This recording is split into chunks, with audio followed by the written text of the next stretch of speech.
Hello, everyone, and welcome back to the Common Sense Crypto channel. As with you always, this is Rich doing another video today on XRP. So I hope you're all having a wonderful day today, wherever you are in this great world. We're going to talk about XRP, and once again, this is the 1 hour chart. We're sitting here just above 65 cents.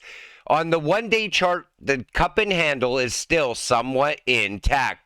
Tomorrow will tell the story. I'm hoping this holds up and we take off from here. Ripple might become the Rockefeller of the digital asset industry by deploying a vertical integration strategy. RippleNet, the network. XRP, primary digital asset. Medico, custody. Tranglo, etc. Money transfer company, percentage ownership. Bitstamp exchange, percentage ownership.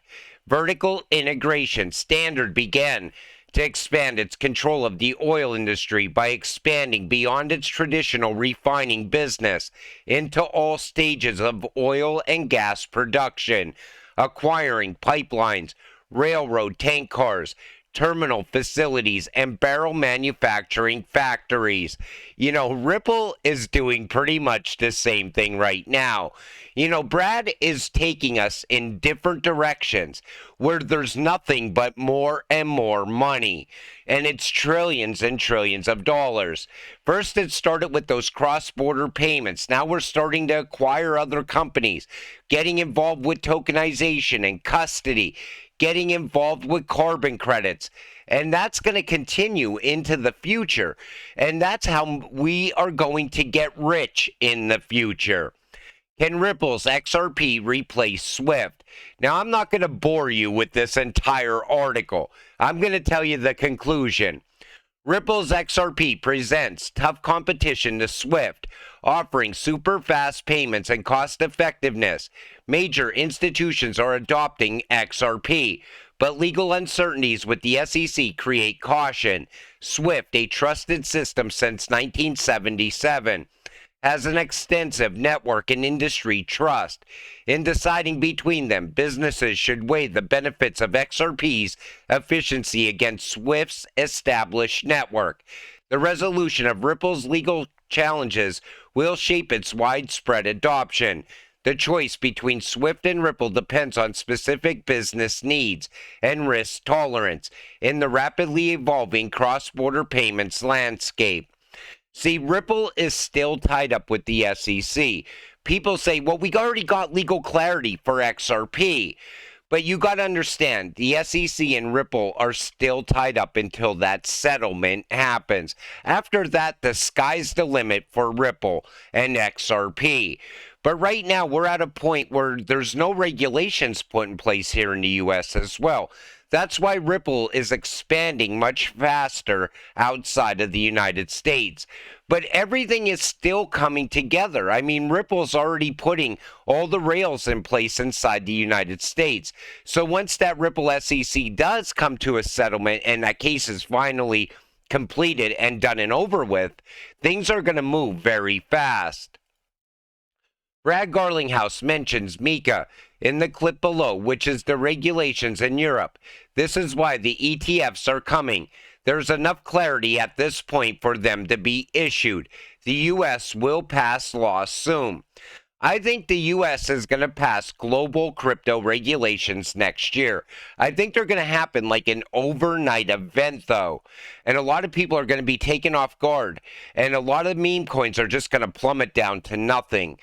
Because they're going to be deemed illegal in the United States. Anything without any type of utility will be pretty much done. Because no financial institutions are going to want to get involved when there's still rug pulls happening. Kristalina Georgieva, IMF. Crystal clear about cryptocurrency and CBDC. I would beg you not to pull out of the importance of this world. It offers us all faster service, much lower cost, and more inclusion. The managing director of the IMF divides the digital money into 3 classes. CBDCs, backed by the state and offer finality when transactions are settled. The biggest question is interoperability. Stablecoins backed by assets 1-to-1. It's all about regulation and financial education. Crypto, backed by the trust that is built, that brings value. Investment class, it's all about regulation and financial education.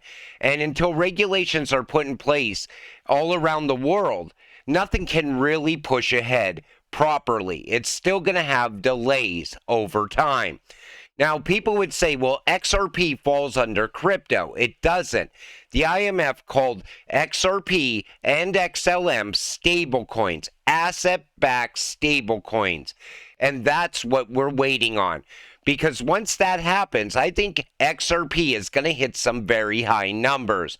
It's going to be moving a lot of value. You need data, goods, and money to all be globally interoperating, and that's coming. Take a listen to this. You know, a lot of the backlash on globalization today, it's not because globalization is bad, it's essential. It's that it's incomplete. Because globalization needs kind of three key systems to be working together. And it needs interoperability and data. You know, check that one. We've had that since the internet IP, 25 years now. You need interoperability in goods. We've had that since the 50s with the shipping container. We've talked about shipping. We love shipping containers. We're going to come back to that. That was key. But you don't have it yet in money. And you know, you need data, goods, and money to all be globally operating. And that's coming. So that's the profound thing. The neat thing about when we talk about blockchain, while it's not the digital assets themselves that can ever be the network of networks, because you know, Bitcoin, Ethereum, XRP's ledger, they're all just networks. So that can never be the network of networks. But what they did is they created this thing. We believe the winner will be ILP, the interledger protocol, which we think is equivalent to IP that changed data and to that shipping container that changed goods. So you take notice how he said interoperability doesn't exist yet, but it's coming. And wait until these two come together. CBDCs have evolved rapidly in the world of fintech, from proof of concept a year ago to pilots and testing stages, now in talks by the BIS. This year, we saw QNT and XRP dominate the CBDC space as they built with all angles of the financial sector. Here's the biggest highlights. The momentum we saw from Ripple has been nothing short of amazing and unprecedented. While Ripple and XRP were both heavily suppressed during the last bull run in terms of price and adoption, this has since flipped 180. With much of this being thanks to the regulatory clarity of XRP from the SEC lawsuit. Now, I'm going to fast forward down to here because this is what's important right now. So much like XRP, QNT also joined some CBDC-related events and consortiums. As we have recently seen, Quant joined UK Financial and an associate member, and even joined a panel with executives from Citi, Barclays, Santander, and BIS. In 2024, we are already expecting more CBDC advancements that are planned, with various of these CBDCs being directly related to the ones that Quant and Ripple are working with. Quant and Ripple are coming together because this right here has to happen. The new financial system. Quant's going to be at the center of all of it, like the glue holding everything together. And everything will be working with interoperability at the same time. But Quant's going to connect to XLM, XRP, XDC, Algo, HBAR, IOTA, DAG. It's going to connect to everything. And that system is still getting built out right now. And that's why I said when those two really get together, Ripple and Quant, it's going to be a very exciting time. Who disagrees with Dr. Martin Hiesbach? He is the head of research at Uphold. He claims XRP, QNT, ICP, XLM will never be used for their utility. But he does confirm price appreciation during the next bull run. Let me tell you something. XRP's utility is already, you could already see it coming together all around the world right now. It might not be being utilized everywhere right now, but you could see how everything is coming together, forming one massive network. You know, everybody likes to FUD for some reason, and somehow I think Uphold sometimes is working with the U.S. government to try to keep us out of crypto. We get all these announcements from Uphold, but then every once in a while they go off the rails and they start saying something like that. Like XRP's utility will never be, utilized in the real world. U.S. Congressional Bill H.R. 8950, set for vote January 2024, would cement crypto as a commodity, not a security. All crypto on the blockchain will be regulated as a commodity by the CFTC. This will be signed into U.S. law in early January. I don't think all crypto is going to become a commodity. In fact, once this gets signed, if it gets signed, which I don't think the U.S. is any type of hurry to sign anything right now, I think they're still going to just continue delaying as long as they possibly can. But any meme coin is going to be gone. Any cryptocurrency that has no use case and no utility will be gone. I seen someone arguing today on X saying meme coins are going to be with us for years to come. Once regulations come, memes are gone, and you better get your money out of there before that happens. I forgot my bank password and lost my entire net worth. No, actually, that didn't happen because banks work and Bitcoin doesn't. That was like the most ridiculous statement I have ever seen anyone make. First off, now in crypto, they have ways to recover your keys. More and more of these exchanges are coming up with that option. Even Hedera has that option through DREC. And, that's what you need in this space, because you can't have people coming here and losing their keys and losing their crypto all the time, or it's just going to become one big mess over time. But, I also like to point out that the banks eventually are going to lock their door, and you're going to become the victim of a bail-in.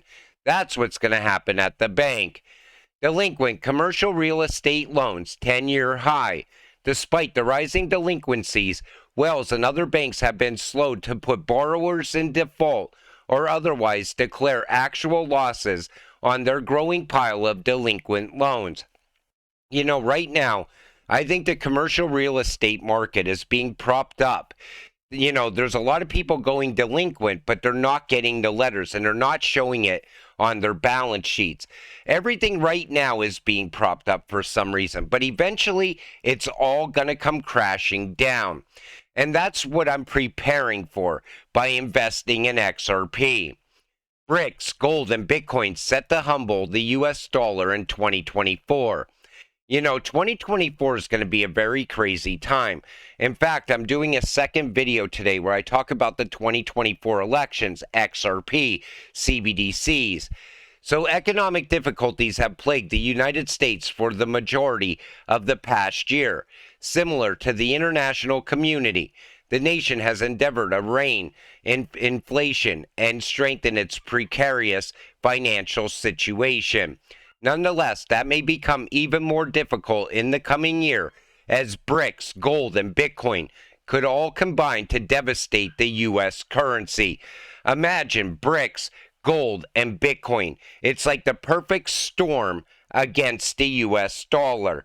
And that's why I think we're going to see the value of the U.S. dollar really start to drop very fast. And it's another reason why you won't be selling your XRP into U.S. dollars. What would you sell it for? USD?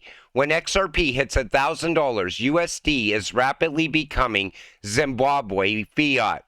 I will buy gold and real estate straight through XRP ledger, never swapping it for fiat. I've said it before. I don't plan on selling all my XRP. In fact, I still don't even think I'm going to sell that 10% that I initially wanted to sell. Because by then, who knows where the U.S. dollar is going to be. There's going to be other options for your XRP. And we'll cover those options as they arise, as XRP keeps rising in price at the same time. We'll discuss it on this channel, is what I'm saying. And we'll take a good look at each of those options individually.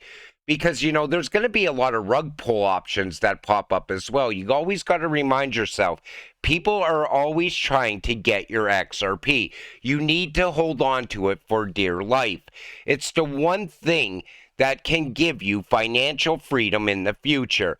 And even if USD, fiat currency, went to zero, which I don't think is going to happen for years and years to come, but if that was to happen, and a digital version of the dollar, which I think is most likely going to happen within the next year or two, happens, I think maybe then you'll be cashing out into that if you cash out.